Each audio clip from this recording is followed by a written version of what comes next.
What drew you to Utopia? I was drawn to Utopia because a friend actually sent me the link and was like, I think you'd be a light on the show. And so I kind of read the whole idea, and it looked cool because it didn't look like a typical reality show, which I wasn't really interested in being a part of. And so she knows that I'm all about community and living off the land, and I love nature. And so this is kind of a way to bring some of my interests all together. And with your medical experience, do you feel like people are going to gravitate towards you to want to get in immediately and have that immediate connection? So interestingly, I think that my medical degree will help in terms of maybe building trust, and they know that I'm someone that's reliable and they can depend on, because, you know, I had to be responsible in order to go through all that schooling. And so, you know, I think that also this Utopia is not really a competition, and so it's the first time where it's really all about working together and bonding, and just it's not really trying to build allies. We're all each other's allies, really. So I'm hoping that everyone goes into that realizing that, you know. Yeah. When you first step foot into Utopia, what is going to be the initial thing that you do? I think I'm going to take in the view the first moment I walk into Utopia, because like I'm really all about nature, and so just that's what I'm really excited about, to be on 3 acres of land with mountains and a lake, and so I'm excited for that. Aside from your medical experience, what do you think is your biggest asset to the group?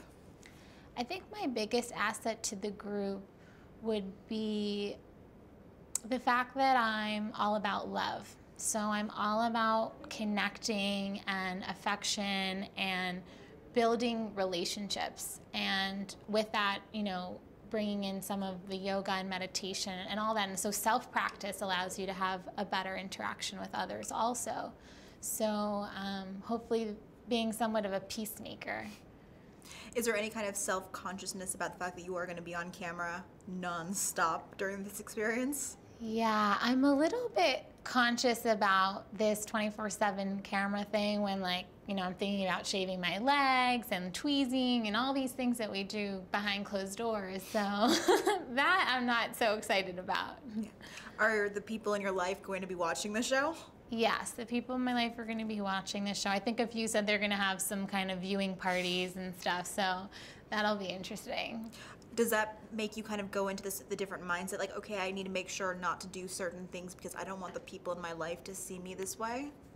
I'd say that I'm always who I am. And so being behind the camera, I'm not going to be any different than I am in my everyday life. Is there any particular tasks you really don't want to have to deal with in Utopia? I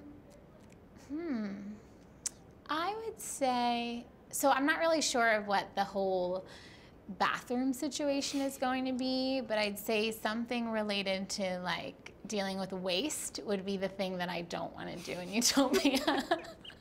I think that's valid. Yeah. Do you plan on hunting or fishing if that's possible, or do you think more about like growing crops if that's a possible thing? Which one are you leaning towards at this point? I'm really leaning towards crop production because that's something that we can sell and that can be a part of our business. And I also am more of a plant-based diet type of eater. And at the same time, that doesn't mean that, you know, fishing for our own every now and then could be something that's really great too. And lastly, if someone else maybe wants to hunt, you know, as long as we're not wasteful about it, you know, I don't really like to waste resources, then, you know, I'm okay with it if we're kind of conscious of it. Yeah. As you're stepping out of your world for potentially up to a year, what are you going to miss the most about it? I'm going to miss my friends and family the most, just in terms from an affection and touch and loving standpoint, because I'm a really big cuddler, and so that's something I think I'm really going to miss. So I'm hoping that there's some people there that I'll connect with that I can cuddle with. Are you hoping to form a relationship on the show, or is that not really crossing your mind at this point? I'm not really hoping to form a relationship at Utopia. At the same time, I'm open to it, and if it does happen, I think that love is really inspiring. Is there any kind of person that you would not be comfortable with being in Utopia, or any kind of person you really do hope is there for you in this? There's not really any one type of person that I don't want to be there. I just hope that everyone who's there is respectful of each other. Yeah. Have you been doing any kind of special prep for this experience? The only prep I'm doing is really the prep I do every day, which is my daily yoga and meditation. And usually that's good to get me through. And it might be helpful with whatever they do if you do Utopia, if you're flexible and able to think on your feet. Yeah.